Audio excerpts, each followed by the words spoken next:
Now, we're a little confused. So yesterday you went on about Caleb Williams, and then today you sort of brought it back with a whoa, whoa, whoa. So if you can clarify, what is the latest with Caleb Williams and his thoughts on the Bears from what you understand? Yeah, I mean, so yesterday, basically, it was during Herdline News. It wasn't really a segment. It was that we do a Herdline News at the bottom of the hour, and McIntyre had a Caleb story. And I had said, because I'd heard some concerns from them. Chicago Bears have been offensive and quarterback quicksand for much of my life. And he is considered the best prospect, a notch above Andrew Luck, a couple notches above Trevor Lawrence. From the people that I really trust, the 6 or 7 scouting directors, they're like, this kid's totally different. Lincoln Riley, Cliff Kingsbury, he's really a high-end prospect. And he's also a really great guy. I've met him 4 or 5 times. I really, really like him. Smart, self-aware, hyper-competitive, very bright, loves to learn, all about winning. And they've been number 1 in the country in offense his 2 years there, despite having like one great teammate, Jordan Addison. So, I said, listen, the Chicago thing is dicey. And I don't think everybody in this camp loves it. And I don't think they do. But then I was driving home from dinner last night about 8, and I got called by somebody in Caleb's camp. And, he doesn't have a big camp. He's not an entourage guy. He's got like a marketing girl and a scheduler. But his camp is small. It's a tent. It's not much of a camp. So somebody called and said, hey, we just don't want to be viewed as anti-Chicago. And they said, we do think there's a way to win quickly there, and it's the Houston way. Defensive coach, couple of weapons, cap space, and he said he thinks the defense is actually going to be really, really good. So he follows it. But I think, the things I had heard early is his dad's a big personality, strong personality, big opinions, good guy. Don't know him well, know Caleb better. And Caleb doesn't always agree with him, but he's a dad. And Eli Manning's dad and John Elway's dad. They're concerned. But Caleb's like, hey, man, Chicago's a big city. I love their passion. I don't want to go somewhere that doesn't care, where they're tarping off the upper deck. Like, I want to go somewhere where there's massive pressure and I've got to be great. And that's how he thinks. And that's how his people in his camp think. So I think his camp was like, hey, Colin, whoa. I don't want to be anti-guy. And so they want it. So I said this morning, hey, here's new information. Here's what it is. But, and one of the things, guys, I've said, I know I'm rambling, but in our careers, we're all pretty aspirational, right? You end up in Chicago. That's a big-time job. I have a good job. If I would have struggled in my first job, I got 50 years at Tarmac. I got a lot of runway here. If you don't get it right your first team in the NFL at quarterback, you don't get a lot of second chances. It's a very short list, and Chicago is intimidating. I mean, Green Bay's now loaded and good. Detroit's loaded and good. Minnesota, I think, has an excellent offensive coach. And if Eberflus loses in year 1 with him, goes 1-5 in September, you guys are going to be eating him alive. He's going to be in huge trouble. So I think all the concerns from Caleb's camp, they're opinions. They're what they see. 1 winning season in 11 years. You don't get a second chance. So I don't think it's like anti-Chicago. He's like, it's big. His people said it's big. He wants big. He wants loud. He wants pressure. But I don't know how you can look at Chicago in that division and go, yeah, this is a home run. I mean, I don't love the ownership. I don't love the front office. I don't know if Eberflus works. So, that's kind of where we're at today. But Colin, just to clarify, Caleb Williams is not stating that he doesn't want to play in Chicago. No. I was told about 6 to 8 weeks ago that his camp was concerned. They're thinking about everything. They're talking about everything. And I'm in L.A. I'm around the program. People I know, people on the staff, people in the building. And there's just a lot of Caleb's like the story, and he has been for 2 years. So there's, Caleb stays out of the limelight. He just hides. He just doesn't want to be part of it. But I know people that know him very close, and he's concerned. It's not like I'm not playing, but people in his camp, Chicago is concerning. By the way, if he was my son, I'm not sure I'd love Chicago as an option. A lot of that makes sense, actually. The idea of you just don't want your one chance to be set up to fail. I get that. What's interesting, and I want you to speak to this, Colin, is how is Washington any different? No track record with the owner, no track record with the coach, no track record with quarterbacks. If you want to just talk about the organization, Joe Theismann, RG3. I mean, why is Washington any better other than being where he's from? Well, there's 2 or 3 reasons. Because Dan Quinn has a 4-year contract. Matt Eberflus is done if he starts 2-6. So Caleb Williams would be on a second staff his second year. That is just not good. Dan Quinn's got the richest owner arguably in football. He's going to have a runway of minimum 3 years, maybe 4. And also that division's different.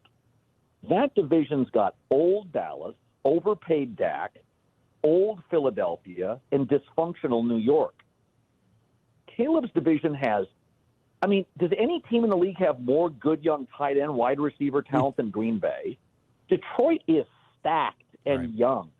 So the Bears division now is loaded. And I think, in my opinion, Kevin O'Connell is one of the 5 best young coaches in the sport. I think he's great. The people I talk to in the league, they're like, just wait till this guy, wait till he gets his guy. Just wait. So you can't screw around in the NFC North. It's always been an okay division. It's now potentially stacked. I think there's an argument to be made Detroit and Green Bay, along with San Francisco, over the next 5 years, are the 3 best teams in the NFC. That's not the case. If Dallas is old, they're going to have to pay Dak $55 to $60 million, and Micah, and CeeDee Lamb. They're going to be massively top-heavy. Jerry's a meddler. They're getting old in spots. Tyron Smith, Zach Martin. Philadelphia's got age everywhere. And Nick Sirianni, would you be shocked if McCarthy, Brian Daboll, and Nick Sirianni are all gone in a year? LaFleur's going nowhere. Campbell's going nowhere. Kevin O'Connell's going nowhere.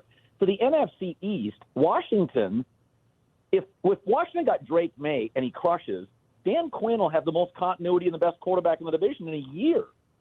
So I just think the NFC, Chicago has the only defensive coach in a conference with 3 offensive coaches, and 2 of them, LaFleur and Kevin O'Connell, in league circles, are really thought of as clever play designer and callers.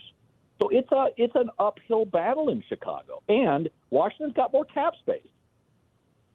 Look, all those opinions are fair, and we're talking to Colin Cowherd. It's Waddle and Silvy on ESPN 1000. And look, you're a guy who's always got a ton of opinions. But whether it's the herd line or whether it's in the midst of the regular part of your show, this is a guy in Caleb Williams, Colin, who has a perception that he's a diva, that, he's a lot to handle. And when you go out there and you say, you hear that he doesn't want to go to Chicago yesterday, don't you feel that that's unfair to Williams and his dad? Well, no, because my information was that they have concerns, and I think they still do. They have to, but I believe they don't want to be painted as a villain. They don't want to be painted as anti-Chicago. But I also know that what I said was based on discussions I'd had 6 to 8 weeks ago with people that, somebody published it or somebody had, I don't remember where it was. We're all doing this 3-4 hours a day, so I lose track.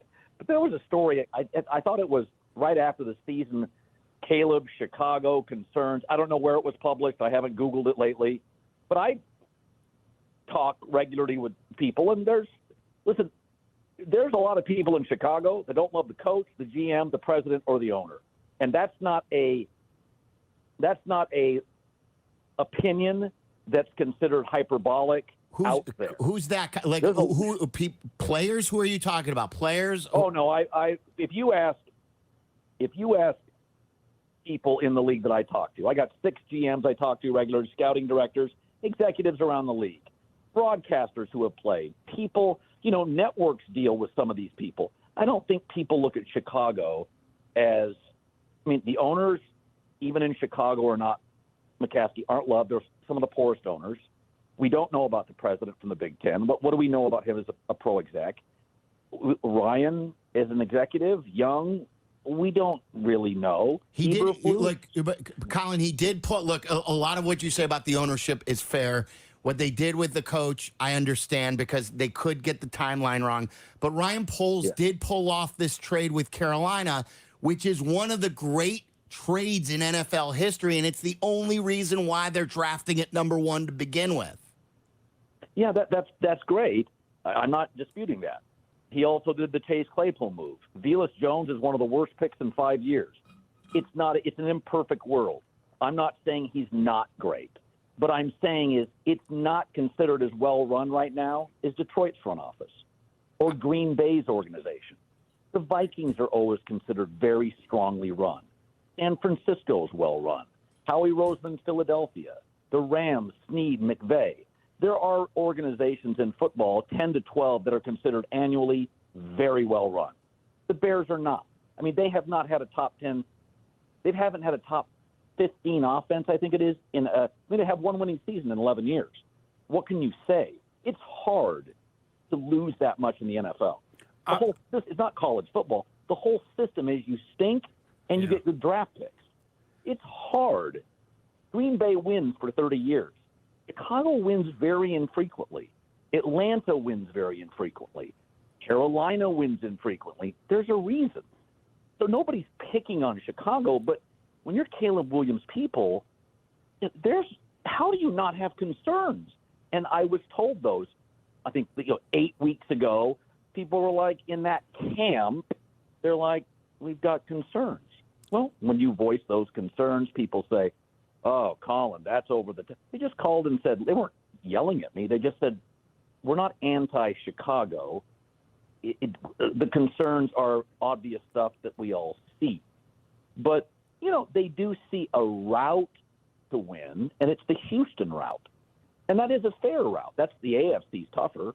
You get the defensive coach, although DeMeco Ryans has a long runway. Eberflus doesn't. Cap space, an absolute bona fide one. I thought the Montez Sweat deal was a great deal. It's Everybody a great ripped deal. it. I thought it was great. I said the first day it happened, you're not going to get Montez Sweat in the second round. You're crazy. This is a great deal. Claypool, I defended, different body type. He ended up being a little bit of a quirky personality, whatever. It's not, nobody bats 1,000. It's a hard league to figure out who's going to work. But I don't think anybody that thinks Caleb Williams is thinking today, what a perfect place to land. Guys, we can all see perfect. Harbaugh to the Chargers. That's about as good a fit as the league has. Summarily, all of us go, yeah, that's really good. The problem is, Colin, very rarely is a team picking number 1 that's going to be a perfect spot to land. Even the Houston Texans at number 2 last year, and one time they were 1-11-1. The Bears are a 7-win team with on an upswing, drafting at number 1. That's a pretty good spot to be in, drafting number 1. Well, it's not, because the Lions and Packers are stacked. Well, right. But relative to where a number one pick would usually be, Caleb Williams is not going to go to a great team in the number 1 pick overall in any year. Well, let's compare it to Indianapolis with Andrew Luck. Winning organization. Good front office. They had Peyton Manning who got hurt. The timing there worked out perfectly. Yeah, but that was and by the way, that didn't work out because they had, frankly, a GM that was over his skis, and they could never protect him. So that was a better situation because you had momentum and inertia within the organization. But, the Colts were a winning organization. They were cash flush. They had money. They were winning. They had some players. Chicago's got some players, but, man, there's no momentum in the organization. And everybody's unproven. GM's unproven, coach unproven, president unproven. I think I would clearly move off Justin Fields, get a second, third round pick, move on. Let's stop trying to pretend we're right and let's get it right. Brock Purdy, the Niners realized initially, very quickly, Trey Lance doesn't work. They moved off him. Okay, we were wrong. The Giants doubled down on Daniel Jones, trying to be right instead of getting it right. The Bears have to move off Justin Fields. Stop trying to validate your pick. He's 10-28, 3-12 in division. Move on. It's not working. Caleb's a much better player, much better prospect. You restart the rookie clock. But I would argue there's a lot more risk. There's a lot more questions with the Bears than answers. Yeah, it's like 80-20. This is why you're good at your job, because I didn't know how I'd feel with talking to you, but you're selling me. You're selling me. A lot of everything. Don't fall for it. A lot of the things you're saying are making a lot of sense. They really are. They really are. But I want to follow up on one thing you said on your show.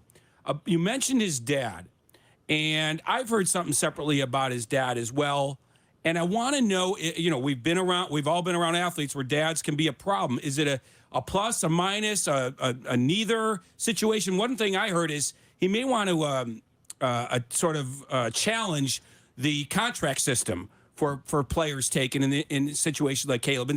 Instead of the fifth-year option and franchise tags, right. He wants 4 years and to be a free agent. That's something I've heard, but I'm not an NFL reporter. What's your take on the dad and all that? I completely dispute that. I asked about that and was told it was nonsense. Okay. I was told that his dad does not want to do that. Because I saw that story, I asked, and I told it was complete nonsense. And by the way, I don't know his dad. I've met him once. I know people around his camp. His dad's a big personality. His dad, Elway's dad, Manning's dad. Sure. They're strong. If the world we live in now, somebody's listening to your show right now. They're a high school football coach. They're a college coach. Somebody's listening to your vast audience. They know the dad thing with quarterback. Right. Like, it's just the position. Dad has influence. You're a star quarterback in high school, college. That doesn't mean they're bad. That doesn't mean the dads are bad. They're Ohio State's quarterback.